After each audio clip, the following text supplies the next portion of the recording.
மேரேஜ்க்கு அப்புறம் நம்மளோட காலேஜ் ஃப்ரெண்ட்ஸ மீட் பண்றது வந்துட்டு ஒரு கஷ்டமான விஷயமா தான் இருக்குங்க. லக்கிலி என்னோட காலேஜ் ஃப்ரெண்ட் வந்துட்டு மலேசியால மீட் பண்றதுக்கு ஒரு வாய்ப்பு கிடைச்சது. அவங்களோட பொண்ணோட 2ண்ட் பர்த்டேக்கு வந்துட்டு என்கிட்ட கேக் ஆர்டர் பண்ணியிருந்தாங்க.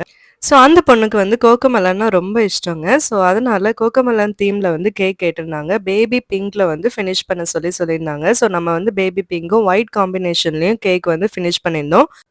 இது பார்த்தீங்கன்னா, ஒரு 2 கேஜி கேக்குங்க. ஸோ பாட்டம் டயர் வந்து rose milk flavour, top tier வந்து சாக்லேட் ஃப்ளேவர்ல பண்ணியிருந்தேங்க. கேக்ல வந்து வேற எந்த டெக்கரேஷனும் வேண்டாம். டாப்பர்ஸ் மட்டும் பிளேஸ் பண்ணா போதும்னு சொல்லியிருந்தாங்க. ஸோ சிம்பிளாவும், நீட்டாவும் இருந்துச்சு கேக்கு. ஸோ இந்த மாரி 2 டயர் கேக் பண்ணும்போது, top tier and bottom tyre 2மே செப்பரேட்டா வந்து நீங்க ஓவர் நைட்டா ஃப்ரிட்ஜ்ல வச்சு செட் பண்ணி எடுத்துக்கோங்க. ஃபைனல் கோட்டிங் முடிச்ச உடனே வந்துட்டு நான் டாப் டயர் வந்து பிளேஸ் பண்ணுவேன். பிகாஸ் அப்பதான் நமக்கு ஏதாவது கரெக்ஷன் பண்றதுக்கு வந்துட்டு ஈஸியா இருக்கும்.